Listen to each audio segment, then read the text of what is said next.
Ikaw ay makatarungan, O Panginoon, at matuwid ang kahatulan mo. Sa ngalan ng Ama at ng Anak at ng Espiritu Santo. Amen. Sumainyo ang Panginoon. Kaarawan ngayon ng Mahal na Birhen Maria. Palakpakan natin ang Mahal na Birhen. Ipinagdiriwang din natin ngayong araw ang kaarawan, ang araw ng mga lolo at lola. Di ba lolo ka na? Ha? Palakpakan natin ang mga lolo at lola. At ang ating buong pamilya, importanteng bahagi ng ating buhay ang pagkakaroon ng ating pamilya. Pagsisihan natin ang pagkukulang natin sa loob ng pamilya at higit sa lahat, ang ating mga kasalanan kontra sa Diyos. Inaamin ko sa makapangyarihan Diyos at sa inyo mga kapatid, na lubha akong nagkasala sa isip, sa salita, sa gawa, at sa aking pagkukulang. Kaya ay sinasamo ko sa mahal na Birheng Maria, sa lahat ng mga anghel at mga banal, at sa inyo mga kapatid, na ako'y ipanalangin sa Panginoong ating Diyos. Kaawaan tayo ng makapangyarihan Diyos, patawarin tayo sa ating mga kasalanan, at patnubayan tayo sa buhay niyang walang hanggan. Amen.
Manalangin tayo. O Diyos, magiliw mong pakinggan ang mga anak mong kinupkup at tinubos. Pagkalooban mo ang mga sumasampalataya kay Kristo ng tunay na kalayaan at walang hanggang pamana. Alang-alang din kay Kristo ang Panginoon namin, nabubuhay at naghahari kasama mo at ang banal na Espiritu magpasawalang hanggan. Amen. Maupo tayo. Ang unang pagbasa, pinapaalala sa atin na higit sa lahat, sumunod tayo sa karunungan ng Diyos kaysa sa karunungan natin, karunungan ng tao. Ang ikalawang pagbasa galing sa shortest na libro ng Biblia, Letter to Philemon, tungkol sa alipin ni Philemon na naging katulong din ni Saint Paul, Onesimo. Very practical yan, ano? Tungkol sa katulong. Maski ang Biblia, tungkol sa katulong, may sinasabi palang Biblia. Pakinggan natin ang salita ng Diyos. Pagbasa mula sa aklat ng karunungan. Sinong tao ang makatatarok ng kaisipan ng Diyos? Sino ang makaaalam sa kalooban ng Panginoon? Kapos ang kaisipan ng tao at marupok ang aming mga panukala, sapagkat ang aming kaluluwa ay binabatak na pababa ng aming katawang may kamatayan. Ang aming katawang lupa ay pabigat sa isipang punong-puno ng mga panukala. Nahihirapan kami para mahulaan man lamang ang nilalaman ng daigdig. Nahihirapan din kami upang malaman kung ano ang mga bagay sa paligid namin. Sino, kung gayon, ang makauunawa sa mga bagay na makalangit? Walang makaaalam ng inyong kalooban, malibang bigyan mo siya ng inyong karunungan at lukuban ng inyong diwang banal mula sa kaitaasan. Sa ganitong paraan lamang maiwawasto mo ang mga tao sa matuwid na landas. Ang salita ng Diyos. Salamat sa Diyos.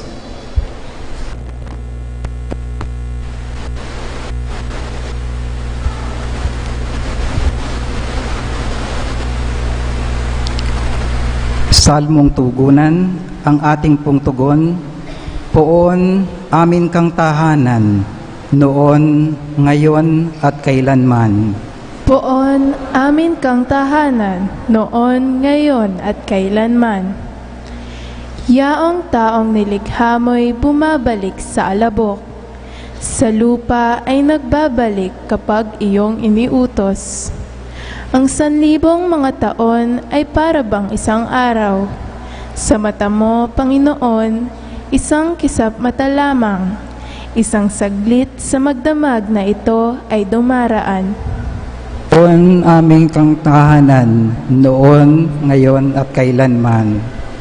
Mga tao'y pumapanaw na para mong winawalis, parang damo sa umagang tumutubo sa panaginip, parang damong tumutubo na may taglay na bulaklak. Kung gabi nalalantat, bulaklak ay nalalagas. Poon amin kang tahanan, noon, ngayon at kailanman. Yamang itong buhay namin maikli lang na panahon. Itanim sa isip namin upang kami ay dumunong. Hanggang kailan magtitiis na magdusa, Panginoon, kaming iyong mga lingkod na naghihirap sa ngayon. Poon amin kang tahanan, noon, ngayon at kailanman.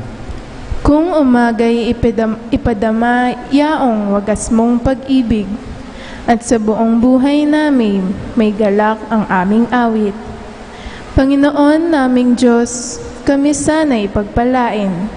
Magtagumpay sana kami sa anumang aming gawin. Poon amin kang tahanan, noon, ngayon at kailanman.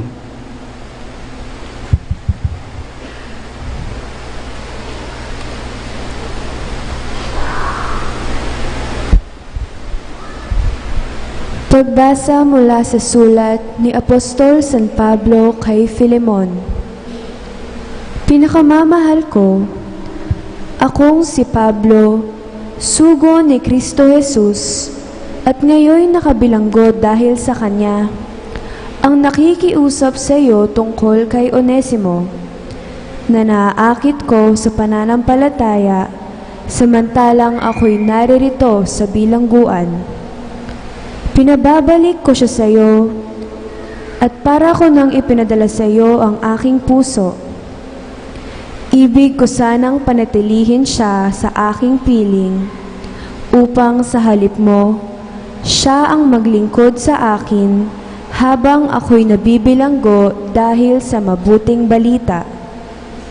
Ngunit ayokong gawin yon nang wala kang pahintulot, upang hindi maging sapilitan, kundi kusa ang pagtulong mo sa akin.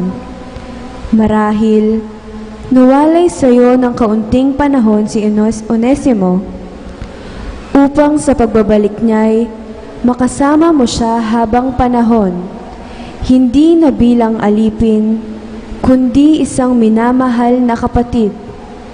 Mahal siya sa akin, ngunit lalo na sa iyo, hindi lamang bilang isang alipin, kundi isang kapatid sa Panginoon. Kaya't kung inaari mo akong tunay na kasama, tanggapin mo siya tulad ng pagtanggap mo sa akin. Ang salita ng Diyos. Salamat sa Diyos.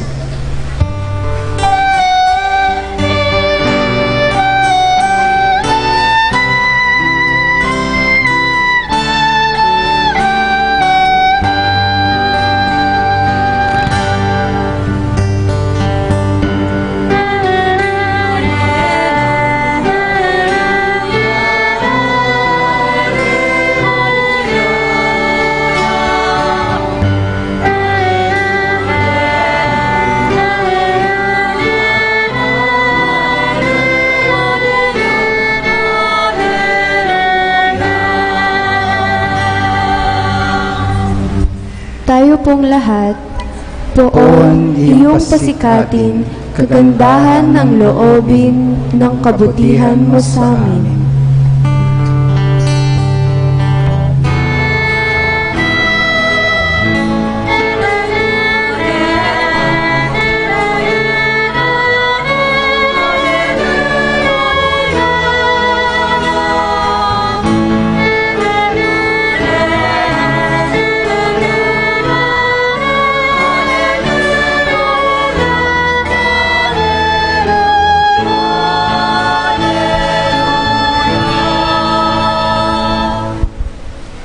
Sumainyo ang Panginoon. At sumayo rin. Pakinggan natin ang mabuting balita ng Panginoong Jesus ayon kay San Lucas. Papuri sa iyo, Panginoon. Noong panahong iyon, sumama kay Jesus ang napakaraming tao. Humarap siya sa kanila at kanyang sinabi, "Hindi maaaring maging alagad ko ang sinumang umiibig sa kanyang ama at ina, asawa at mga anak, mga kapatid, at maging sa sarili niyang buhay nang higit sa akin. Ang sinumang hindi nagpasan ng sariling krus at sumunod sa akin ay hindi maaring maging alagad ko. Kung ang isang sa inyo'y nagbabalak magtayo ng tore, hindi ba uupo muna siya at tatayakin na magugugol para malaman kung may sapat siyang salaping, may papagpatapos niyon? Baka may lagay ang mga pundasyon, ngunit hindi naman may patapos, siya ay kukultiyayin ng lahat nang makakita nito. Sasabihin nila, nagsimulang magpatayo ang taong ito pero hindi niya may patapos.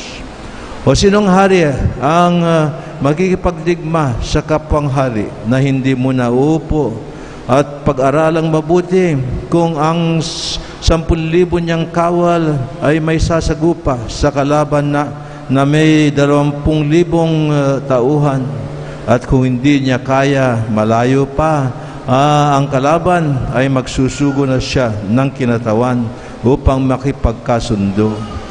Gayon din naman, hindi maaring maging alagad ko ang sinuman kung hindi niya tataligdan ang lahat sa kanyang buhay. Ito ang mabuting balita ng Panginoon. Pinupuri ka namin, Panginoong Hesukristo. Sa buhay ba natin, ano ang pinaka-importante na binibigyan natin ng pansin, ng halaga, at pagsisikap higit sa lahat? What is the priority in our life? Sa kultura natin, very important ang family, ano? We are expected to take care of our family more than anything else. But paano kung yung kinakailangan ng pamilya ay kontra sa kinakailangan ng bayan? Sino ba ang i-favor mo? Ikabubuti ng bayan o ikabubuti ng pamilya mo? Kung sundalo ka,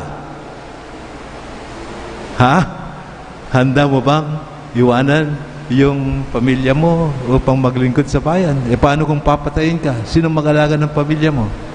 Ba't yan ang ginagawa ng mga sundalo, hindi ba? Paano ang Diyos?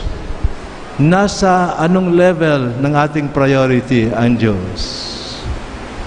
Kung ang ginugusto ng bayan o kinakailangan ng bayan hindi magkatugma sa kagustuhan ng Diyos, saan ka sasabay? May isang kabataan sa Germany nung panahon ni Hitler.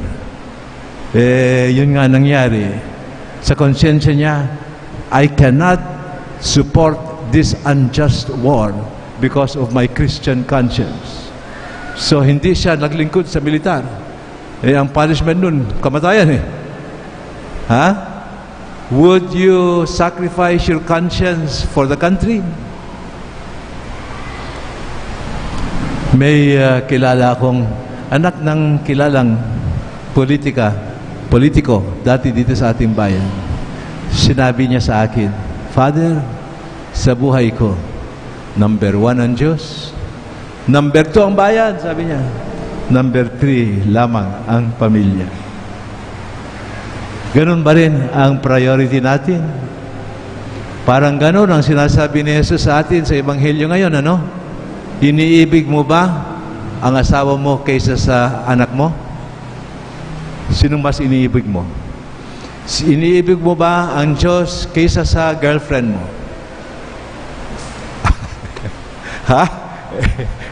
Kung pinagbabawal ng Diyos na lumapit ka sa girlfriend mo, sinong susundan mo? Yung girlfriend mo o yung Diyos mo? We, at some point, have to decide, ano ba ang priority ko sa buhay?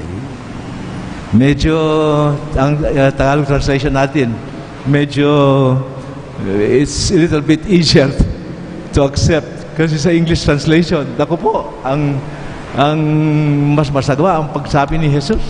Sabi niya, unless you hate your parents and your family and yourself, you cannot be my disciple. Sa Tagalog translation, medyo napalambot. Ano?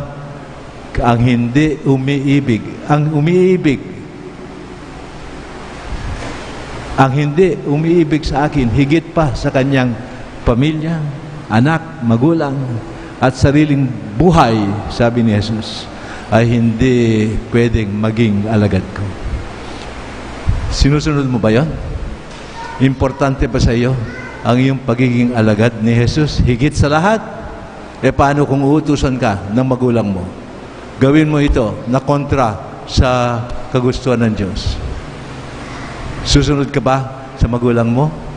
Sabihin mo yan sa nanay mo. Sometimes we have to make hard decisions, no? Especially, alam nyo, the greatest enemy of our Christian life is sarili. Ito ang gusto ko kontra nga sa ikabubuti ng pamilya. Kontra nga sa ikabubuti ng bayan. kontra nga sa kagustuhan ng Diyos. Hindi ba? Madalas ganyan ang nangyayari. Maski na yung ipinagbabawal ng asawa mo, kuminsan ginagawa mo. Hindi ba? Ha? Ano ang importante sa aking buhay? It would be worse. At least kung family ang ating first loyalty, understandable yun. But kung mas ginusto mo ang kayamanan mo kaysa Diyos, handa kang mangnakaw dahil sa pagmamahal mo sa kayamanan, tinaligdan mo ang Diyos. Hindi ba? Kaya, pag-isipan mo, sabi ni Jesus, are you ready to pay the price of discipleship? Gusto mo ba talaga maging alagad ng Diyos? Gusto mo bang, handa ka bang tumalikod sa kagustuhan mo, sa ikabubuti mo ng pamilya mo, maski ikabubuti ng bayan, dahil sa katapatan mo sa Diyos at sa Kanyang anak na si Jesucristo? Is that too much for the Lord to ask us? In a sense, hindi. Because that's the nature of faith. Kung may totoong kang pananampalataya, kailangan na ang number one priority natin ang pagsusunod sa kalooban ng Diyos, pagsusunod bilang alagad ni Jesucristo. Pagdasal natin na kung sakali nitong darating na linggo, may gagawin tayong desisyon na pagpilian natin ang Diyos, ang girlfriend, o ang kayamanan, o ang sarili ko. Are you willing to give your life for God, for your family, for your country? Sabi ni Jesus, kung hindi mo kahandang magbuhat ng iyong krus, hindi ka pwede maging alagad ko. Part of life. Part of family din hindi ba? Part of patriotism din, ang handang magsakripisyo ng sarili. At parte ng pananampalataya, ang pagbuhat natin ng krus kung kailangan. Kung totoo ang ating pagtatanggap kay Jesus bilang Panginoon at namamatnubay sa atin upang madatnan natin ang buhay na walang hanggan. Amen. Tumayo tayo, baguhin natin ang ating katapatan, ang ating pananampalataya at pagmamahal sa Diyos at kay Jesus at sa banal na Espiritu. Sumasampalataya ako sa Diyos amang makapangyarihan sa lahat, na may gawa ng langit at lupa. Sumasampalataya ako kay Jesucristo, iisang anak ng Diyos, Panginoon nating lahat. Nagkatawang tao siya, lalang ng Espiritu Santo, ipinanganak ni Santa Mariang Birhen, pinagpakasakit ni Poncio Pilato, ipinako sa krus, namatay, inilibing, nanaog sa kinaroroonan ng mga yumao, nang may ikatlong araw na buhay na maguli, umakyat sa langit, naluluklok sa kanan ng Diyos amang makapangyarihan sa lahat. Doon magmumulang paririto at huhukom sa nangabubuhay at nangamatay na tao. Sumasampalataya naman ako sa Diyos Espiritu Santo, sa banal na simbahang Katolika, sa kasamahan ng mga banal, sa kapatawaran ng mga kasalanan, sa pagkabuhay na muli ng nangamatay na tao, at sa buhay na walang hanggan. Amen. Mga kapatid, tayong lahat ay tinatawag ng Panginoon na maging Kanyang mga alagad upang tayo ay maging matatag sa ating pasyang sumunod kay Jesus. Panalangin natin na sana malakas ang loob natin na magbuhat ng anumang krus upang tayo ay manatiling tapat na disipulo o alagad ni Jesus. Anong itugon natin sa bawat panalangin? Panginoon, Ikaw ang aming lakas, dinggin mo kami. Para sa mga namumuno sa ating simbahan, biyayaan nawa sila ng Diyos ng kalakasan upang patuloy silang maging gabay at tagapagtanggol ng kawan ni Kristo. Manalangin tayo. Noon, ikaw ang aming lakas, dinggin mo kami. Para sa mga namumuno sa ating pamahalaan, patuloy nawa silang maglingkod tungo sa ikabubuti ng lahat at ikauunlad ng pamayanan. Manalangin tayo. Panginoon, ikaw ang aming lakas, dinggin mo kami. Para sa mga nagnanais sumunod kay Kristo, maging matatag nawa sila sa gitna ng tukso at suliranin sa buhay. Lagi nawa nilang isipin na kasama nila ang Diyos. Manalangin tayo. Panginoon, ikaw ang aming lakas, dinggin mo kami. Para sa mga kabataan, buksan nawa nila ang kanilang puso't isipan upang matanto nilang ang Diyos ang dapat mahalin ng higit sa iba. Manalangin tayo. Panginoon, ikaw ang aming lakas, dinggin mo kami. Para sa kalikasan, maging mabuting tagapangalaga nawa tayo ng kaloob na ito ng Diyos upang maiwasan ang lubos na nakapipinsalang kalamidad. Manalangin tayo. Panginoon, ikaw ang aming lakas, dinggin mo kami. Isama din po natin ang mga sumusunod na intensyon para sa kaarawan ni Dondon Galang Mario Salamat II, para sa natatanging kahilingan ni Laila Abiyog, Evelyn de la Rosa, pasuwing ng St. Jude Tadeo Parish Pastoral Council, ng St. Jude Village Officers and Homeowners, para sa mabilis na paggaling ni Sani Bustos, Ines Sunga, Anita Tiodin, Jonel Pamintuan, at lahat ng kamag-anak at kaibigan na may sakit. Para sa kaluluwa ni Norma, Maria Virginia, Antonio Alde, Ernesto de Leon, Jerome Tayag, Melencio Sr., Bonifacio, Maria Nena, Lourdes, Ireneo, Binelda, Juan Paulo, Paz, Daryl Jude Galang, at lahat ng kaluluwa sa purgatorio. Manalangin tayo. Panginoon, ikaw ang aming lakas, dinggin mo kami. Tahimik natin, ipanalangin natin pamilya, lalo na mga lolo at lola natin itong kaarawan nila. At ganoon din, lahat ng humingi ng ating panalangin, lalo na yung mga may sakit. Batiin natin ang mahal na Birhen sa kanyang kaarawan. Aba, Ginong Maria, napupuno ka ng grasya. Ang Panginoon Diyos ay sumasa iyo. Bukod kang pinagpala sa babaeng lahat, at pinagpala naman ng iyong anak na si Jesus. Santa Maria, Ina ng Diyos, ipanalangin kaming makasalanan ngayon at kung kami mamamatay. Amen. Ama naming bukal ng karunungan at pag-ibig, isugo mo sa amin ang Espiritu Santong nagdudulot ng wagas na karunungan at dalisay na pag-ibig. Naway gabayan niya kami sa pagsisikap naming malaman ang balak mo para sa aming buhay. Naway palakasin niya ang aming loob sa aming pagiging mga alagad ng iyong anak na si Jesucristo ang aming Panginoon. Amen. Pagpatuloy natin ang sakripisyo ni Jesus sa banal na misa.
the contrite heart.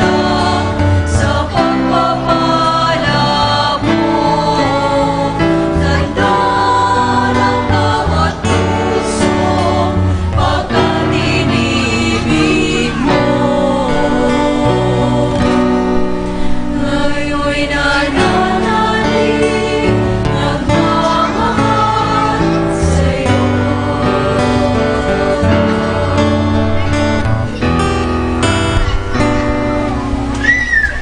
Tumayo tayo mga kapatid, ipanalangin natin na sana maging kalugod-lugod at katanggap-tanggap ang sakripisyong inialay natin kasama ni Hesu Kristo ang anak niya. Tanggapin nawa ng Panginoon itong paghahain sa iyong mga kamay, sa kapurihan niya at karangalan, sa ating kapakinabangan at sa buong sambayan niyang banal. Ikaw ang pinagmumulan o Diyos ng tunay na pamimintuho at kapayapaan. Hinihiling namin na kami sana'y magsamba sa iyo nang nararapat sa pamamagitan ng mga handog na ito at makiisa sa misteryong ito alang-alang kay Kristong anak mo. Amen. Sumainyo ang Panginoon. At sumayo rin. Itaas sa Diyos ang iyong puso at diwa. Itinaas na namin sa Panginoon. Pasalamatan natin ang Panginoon natin Diyos. Marapat na siya ay pasalamatan. Tunay ngang marapat at matuwid ang kubat ng kagagaling na magpasalamat kaming lagi sa iyo. Abang banal, Diyos na makapangyarihan ng walang hanggan. Nasa iyong kamay ang aming buhay at kabuhayan sa araw-araw. Pinahahayag mo ang iyong pag-ibig sa tao. Sa misang ito ay taglay namin ang palatandaan ng buhay ng walang hanggan. Umaasa kaming tatanggapin ang mga kaloob ng Espiritu Santo na bubuhay na maguli kay Hesu Kristo at ang pakikibahagi namin sa kanyang muling pagkabuhay. Kaya kasama ng mga anghel at mga banal, pinasasalamatan namin at pinagdiriwang namin ang iyong kalwalhatian.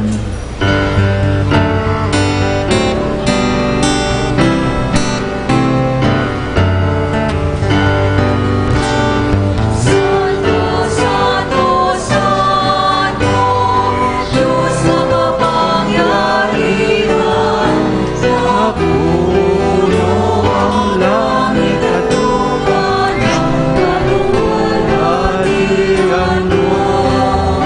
Hosanna, Hosanna, Hosanna, Hosanna! Hosanna sa kaitaasan, pinagpalaan ang paririto sa ngalan ng Panginoon. Hosanna, Hosanna,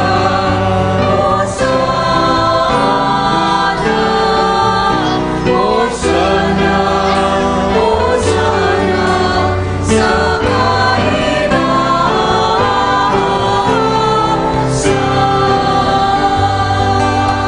Umpisa na natin ang pinakabanal na bahagi ng misa. Sumama tayo sa diwa ng sakripisyo at pagsasamba ni Jesus. Ama namin sa langit, sa simula pa lamang ng panahon, ay lagi munang isinasaalang-alang ang kabutihan ng iyong bayan upang matulad kami sa iyong kabanalan.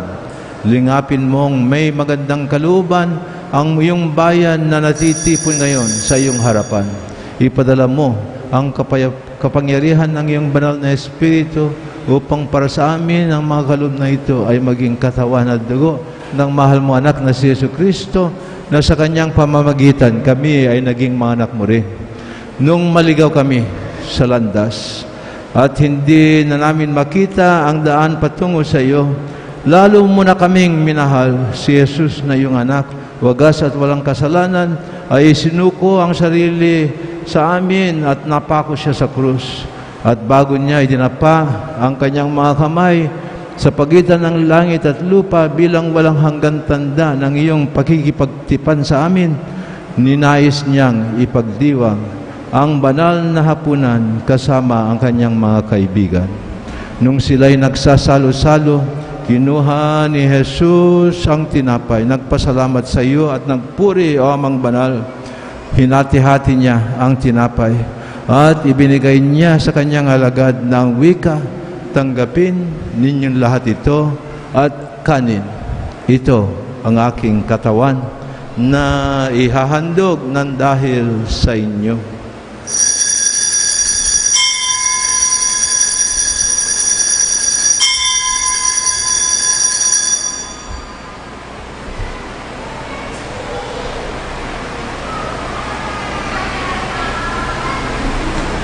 Pagkatapos ng kainan, taglay ang kalaman na kailangan niyang muling papagkasunduin sa kanyang sarili ang lahat sa pamamagitan ng dugo ng kanyang krus. Kinuha ni Jesus ang kalis na puno ng alak. Muli siyang nagpasalamat sa iyo, O Amang Banal. Ibinigay niyang kalis sa kanyang mga kaibigan at winika niya, tanggapin ninyong lahat ito at inumin. Ito ang kalis ng aking dugo, dugo ng bago at walang hanggan tipan. Aking dugo na para sa inyo at para sa lahat ay bubuhos sa ikapagpapatawad ng mga kasalanan. Gawin ninyo ito bilang pag-aalaala sa akin.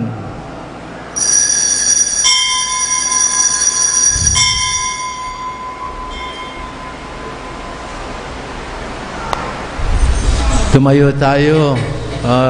Tugunan natin ang hiwagang ito sa pamamagitan ng ating pananampalataya.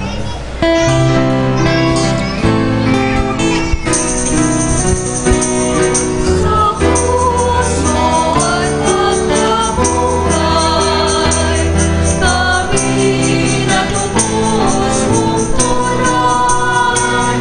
O Jesus, naming mahal, iligtas mo kami tanan.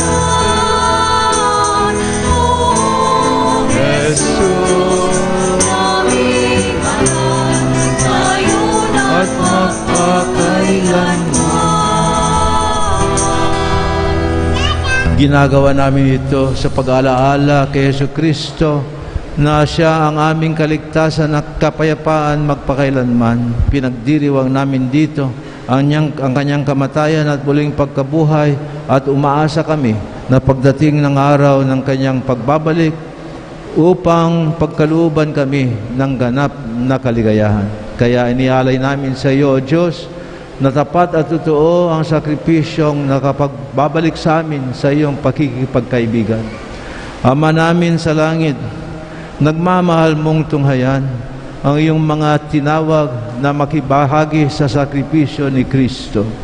Sa kapangyarihan ng iyong banal na Espiritu, gawin mo kami bilang isang katawan na nahango na sa anumang di pagkakasunduan. Papagisain mo ang lahat ng aming puso at diwa kasama ng aming Santo Papa na si Pope Francis, ang aming Arsobispo. Tulungan mo kami na sama-samang gumawa para sa pagdating ng iyong kaharian hanggang sa wakas na humarap kami sa iyo upang makibahagi sa buhay ng iyong mga banal kasama ang mga nahihimlay naming mga kapatid na inihahabilin namin sa iyong awa. At ligtas na sa anumang lilim ng kamatayan, magiging bahagi kami ng bagong sanlilikha na magpapasalamat kami sa iyo kasama ni Kristo ang aming Panginoon na muling nabuhay. Sa pamamagitan ni Kristo, kasama niya at sa Kanya ang lahat ng parangal at pupuri ay sa iyo, O Diyos, amang makapangyarihan, kasama ng Espiritu Santo, magpasawalang hanggan.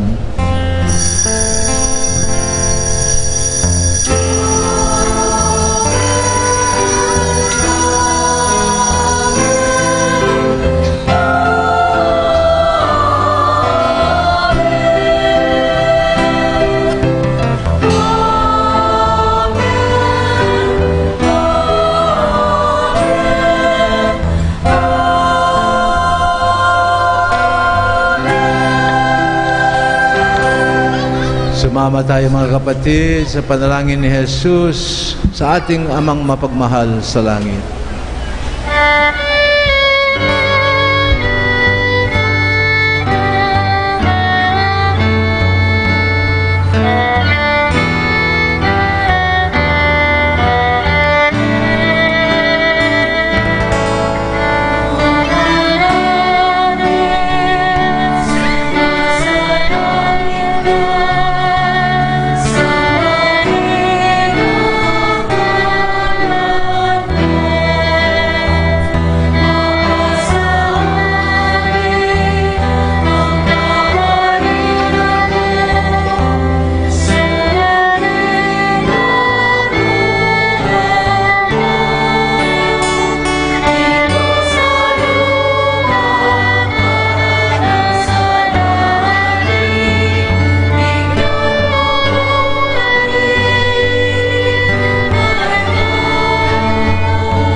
Hinihiling namin na Panginoon, na iligtas mo kami sa lahat ng masama, pagkalooban mo kami ng kapayapaan sa aming kapanahunan, sa tulong ng iyong awa. Sana lagi kaming maligtas sa kasalanan at malayo sa lahat ng ligalig samantalang hinihintay namin ang masayang pagbabalik ng aming tagapagligtas na si Jesucristo.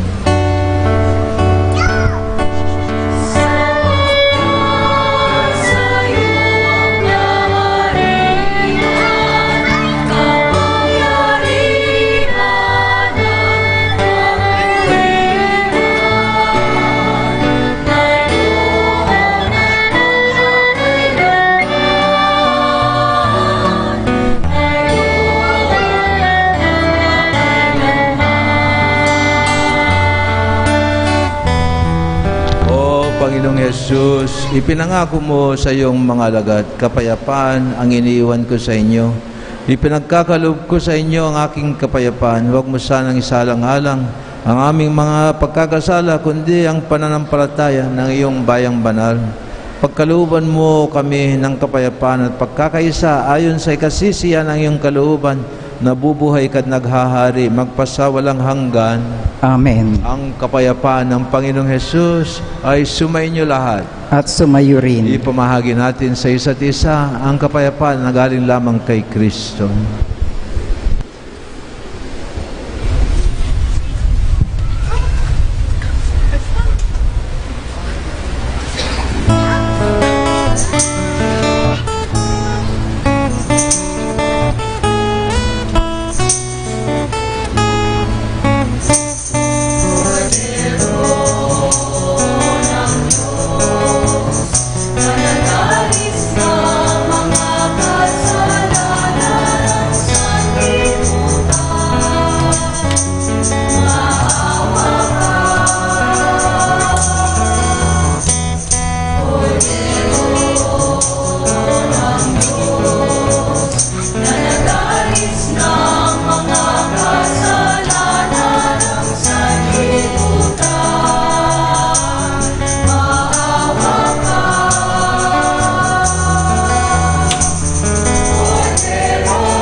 Cum sanctis tuis laudem te, in saecula saeculorum. Amen. Dominare omni adverse potestati, in spiritu tuo ad gloriam Patris. Amen. Narito si Jesus, anak ng Diyos na isinugo upang iligtas tayo. Mapapalad tayong inanyayahan niyang tumanggap sa kanya ngayon. Panginoon, hindi ako karapat-dapat na magpatuloy sa iyo, ngunit sa isang salita mo lamang ay gagaling na ako. Ang katawan at dugo ng Panginoong Yesus ang magdulot na wasatin sa kanyang buhay na walang hanggan.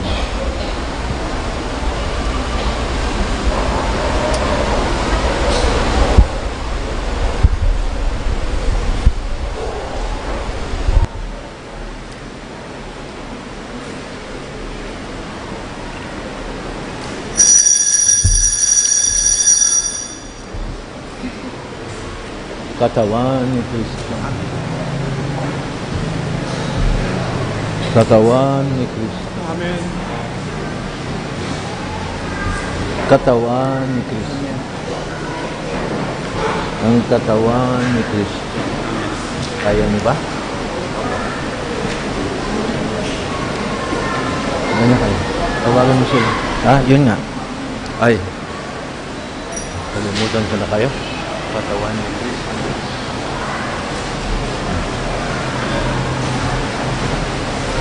Katawan ni Kristo. Katawan ni Kristo. Katawan ni Kristo. Amen. Pwede pa? Katawan ni Kristo.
Wika ng Panginoon, ako ang liwanag ng daigdig. Ang sumusunod sa akin ay di maglalakad sa dilim, kundi magkakaroon ng liwanag ng buhay. May announcements ba? May announcements ka ba? Tumayo tayo at manalangin. Wala na siya. Bigyan mo, Panginoon, ang mga tapat sa iyo ng bagong buhay. Sa pamamagitan ng salita mo at sakramento, kami sana'y makiisa sa iyong anak. Yayamang napakaraming biyaya ang kanyang ipinagkaloob sa amin. Nabubuhay siya at naghahari kasama mo at ng banal na Espiritu magpasa walang hanggan. Amen. Batiin natin ang banal na Birhen Maria sa kanyang kaarawan. Hail, Holy Queen, Mother of Mercy. Hail our life, our sweetness, and our hope. To you do we cry, poor banished children of Eve. To you do we send up our sighs, mourning and weeping in this valley of tears. Turn then, most gracious Advocate, thine eyes of mercy towards us, and after this our exile, show unto us the blessed fruit of your womb, Jesus. O clement, O loving, O sweet Virgin Mary, pray for us, O Holy Mother of God. That we may be made worthy of the promises of Christ. Sumainyo ang Panginoon. At sumayo rin. Pagpalain tayong lahat ng makapangyarihan Diyos Ama, Anak at Espiritu Santo. Amen. Pagpatuloy natin ang pagmamahal at paglilingkod sa Diyos at sa isa't isa. Salamat sa Diyos.